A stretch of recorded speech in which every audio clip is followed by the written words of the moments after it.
Los directores suelen alterar detalles o incluso toman la idea básica para después crear algo nuevo, pero saber que al menos un poco de esos horrores existieron, que incluso nos podría pasar a nosotros en cualquier instante, es motivo para no dormir nunca más. Hoy les traigo 10 películas de terror basadas en hechos reales. Espero que las disfruten. Número 10. Estrenada en 1982, The Entity sigue siendo intrigante e incómoda. Pensemos que la protagonista, encarnada por Barbara Hershey, es acosada por una fuerza invisible que hasta abusa de ella. La película está basada en una novela de Frank de Felita, quien se inspiró en un caso verdadero. En 1974, una mujer denunció agresiones físicas de carácter paranormal. Incluso sus propios hijos fueron testigos de los ataques y uno de ellos afirmó haber distinguido una silueta fantasmagórica.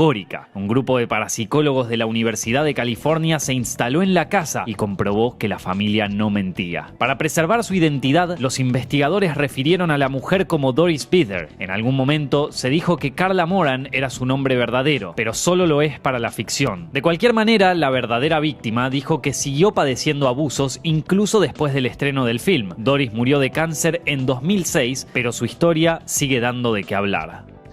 Número 9.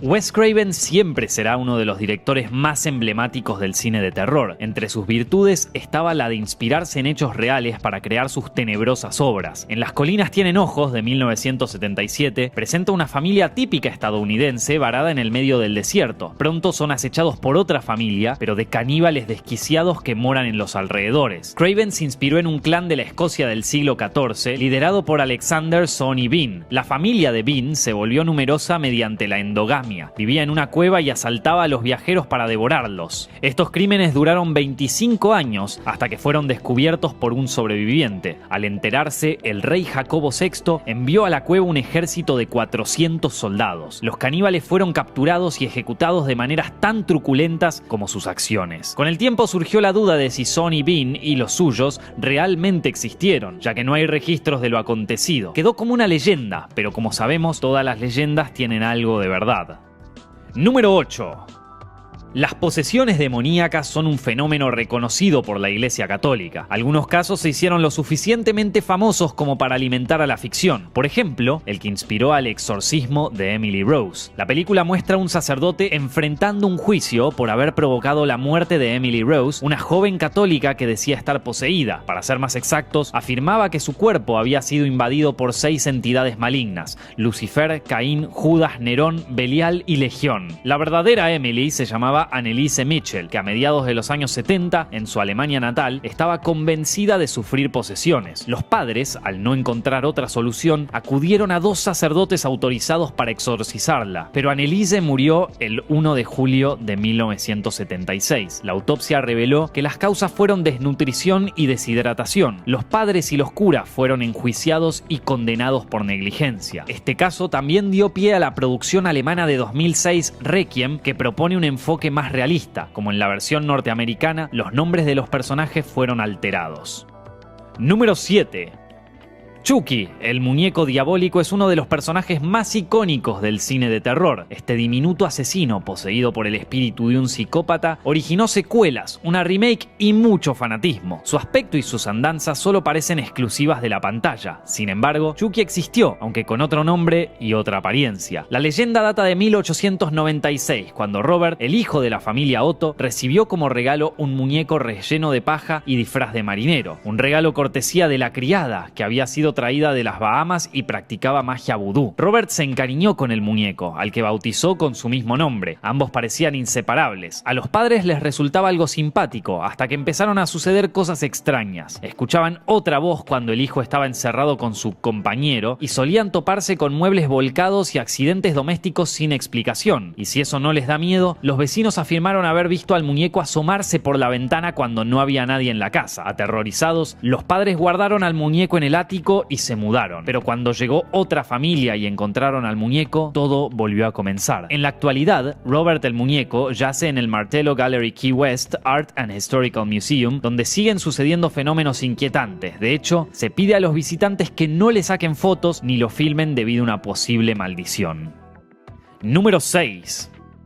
El cine nos dio un siniestro catálogo de casas embrujadas, pero ninguna se compara con la de Amityville en la película De aquí vive el horror. ¿Por qué? Porque esta vivienda neoyorquina existe. George Lutz, su esposa Katie y los hijos de ella se mudaron allí en 1975. Enseguida fueron bombardeados de sucesos paranormales, manchas misteriosas, ruidos, un chico fantasma y una figura maligna. Al parecer, los Lutz no estaban al tanto que un año antes la familia de Feo fue masacrada en esas paredes. Además, informaron que ese terreno contaba con influencia de magia negra y de maleficios indígenas. El calvario de los Lutz inspiró el libro The Amityville Horror de Jay Anson, en el que se basa la película de 1979, un film que generó secuelas, precuelas, una remake y de paso toneladas de interrogantes. Con los años aparecieron pruebas de que los testimonios de George y Katie eran falsos, que nunca hubo problemas de índole sobrenatural y que esas tierras no estaban malditas. Y como si fuera poco, se descubrió que tenían un trato oscuro con William Weber, el abogado de Ronald DeFeo, el joven que asesinó a su propia familia. Según Ronald, una voz le ordenó matar y el invento de los fenómenos demoníacos podría haber servido para reducirle la condena. Aunque ninguno de sus habitantes posteriores afirmó haber tenido experiencias desagradables, la casa del 112 de Ocean Avenue conserva la fama de estar embrujada. Lo cierto es que Ronald DeFeo cometió un crimen y dijo que fue contra su voluntad. La duda queda latente. Número 5.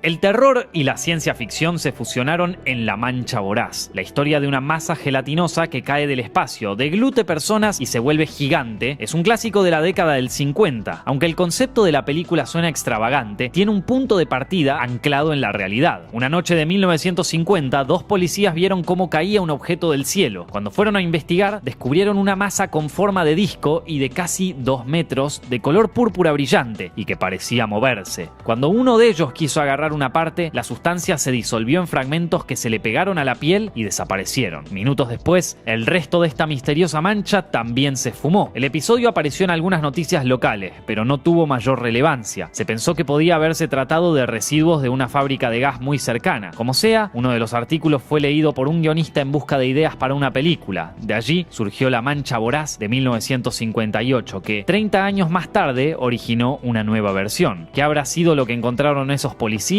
Por si acaso, si ven algo extraño caer del cielo, mejor corran y ni se fijen. Número 4.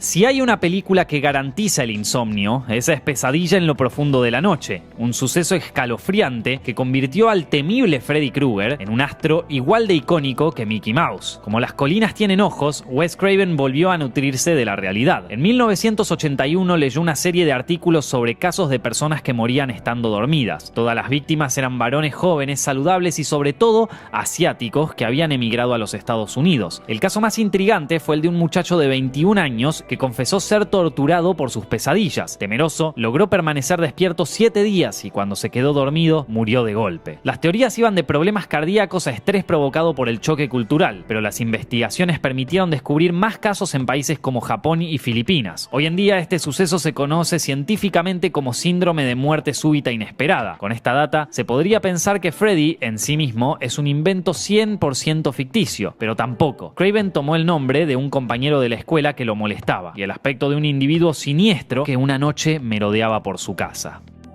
Número 3.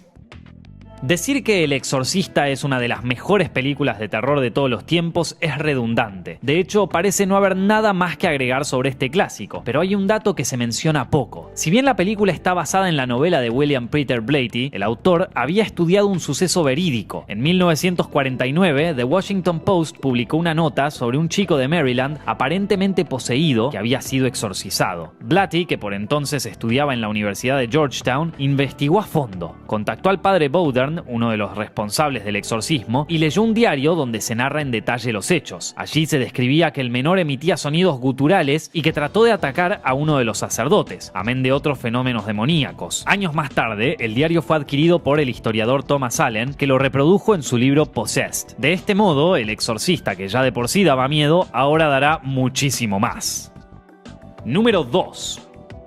En La Masacre de Texas de 1974, el director Tobe Hooper nos dio una experiencia extrema, que presentaba una familia de caníbales encabezada por Leatherface, dueño de una tremenda motosierra. Una familia basada en un personaje real, Ed Gein, mejor conocido como el carnicero de Plainsfield. En los años 50, Gein asesinaba mujeres y robaba los cuerpos de otras muertas recientemente. Pero no solo eso, usaba las calaveras para hacer tazas y platos, y con las pieles fabricaba asientos y pantallas para lámparas. Seguir describiendo sus pasatiempos podría revolver estómagos. Gein fue encerrado en una institución para enfermos mentales, donde permaneció hasta 1984, cuando murió. Antes de la masacre de Texas, sus crímenes ya habían inspirado la novela Psicosis de Robert Bloch, luego llevada al cine por Alfred Hitchcock. También sirvió de modelo para el asesino Buffalo Bill de El silencio de los inocentes, lo que se dice una personalidad infame pero influyente.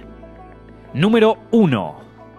Desde su estreno en 2013, El Conjuro se convirtió en una de las películas de terror más importantes de los últimos años y marcó el comienzo de una saga exitosa. El principal responsable es el director James Wan. Además de crear suspenso y escenas escalofriantes, tomó como base las investigaciones de Ed y Lorraine Warren, un matrimonio de demonólogos con mucho prestigio en Estados Unidos. La primera película muestra un caso de posesión en una casa en los Estados Unidos. El Conjuro 2 se enfoca en el denominado poltergeist de Enfield, ocurrido en Londres durante los años 70. Además, este film ubica brevemente a los Warren en la residencia de Amityville. Las películas de El Conjuro presentaron a otras figuras tenebrosas que también existen. Para empezar, Annabelle, la muñeca que carga con una maldición. 3 películas dan cuenta de lo fuerte que pegó a los espectadores. Luego llegaron La Monja, inspirada en el demonio Balak, y La Llorona, sobre la leyenda proveniente de México. Vale destacar que El Conjuro y El Conjuro 2 terminan con imágenes y audios de los hechos de las que se basan, como para terminar de atemorizar del todo.